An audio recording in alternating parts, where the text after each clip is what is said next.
नमस्कार, मैं विमलेंदु चैतन्य और आप देख रहे हैं अब तक बिहार। चैतन्य कम्युनिकेशंस के समाचार प्रभाग में आपका स्वागत है। आइए चलते हैं आज की पहली खबर की ओर। सीएम नीतीश कुमार के करीबी मंत्री को जान का खतरा। नक्सलियों ने पोस्टर लगाकर दे दी चेतावनी।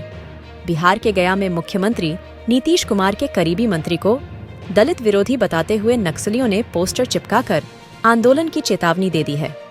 पोस्टर में बकायदा मंत्री का नाम भी लिखा हुआ है। नक्सलियों द्वारा मंत्री के खिलाफ पोस्टर लगाने पर पुलिस महकमे में हड़कंप मच गया है।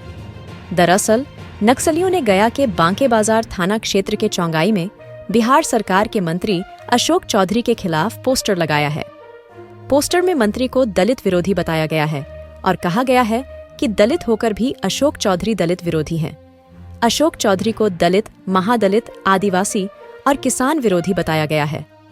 मंत्री के खिलाफ एकजुट होकर जन आंदोलन चलाने का आह्वान किया गया है। पोस्टर में यह भी लिखा गया है कि अशोक चौधरी माओवादियों के खिलाफ अक्सर गलत बयानबाजी करते रहते हैं। भारतीय कम्युनिस्ट पार्टी की तरफ से लगाए गए पोस्टर में युवाओं से पुलिस और सुरक्षा बलों की कार्रवाई का विरोध करने की अपील की गई है। पर्चे में सरकार के खिलाफ आदिवासी, दलित, महादलित, अल्पसंख्यक और युवाओं से एकजुट होने का आह्वान किया गया है। इसके साथ ही माओवादियों ने ग्रामीण क्षेत्रों में कमेटियों का गठन, सशस्त्र क्रांति की बात लिखी गई है। साथ ही साथ सरकार और आने वाले विधानसभा चुनाव का बहिष्कार करने का भी ऐलान कर दिया है। गरीब जनता को फर्जी मुकदमे में फंसाने का आरोप लगाया गया है। फिलहाल पुलिस ने पोस्टर को जब्त कर लिया है और छानबीन शुरू कर दी है। अब तक बिहार, ब्यूरो रिपोर्ट, गया।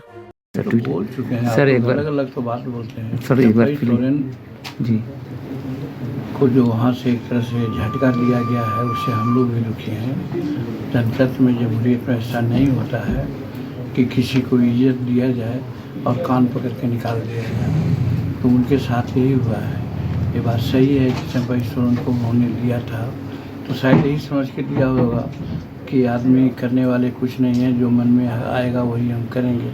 और चंपई सोरेन 8-7 महीना रहे, अच्छा काम करके झारखंड में दिखला दिए और हेमंत सोरेन के पग चिन्हों पर चल रहे थे। कहीं से ऐसा नहीं लग रहा था कि उस पार्टी के अगेंस्ट में कोई बात कर रहे हों।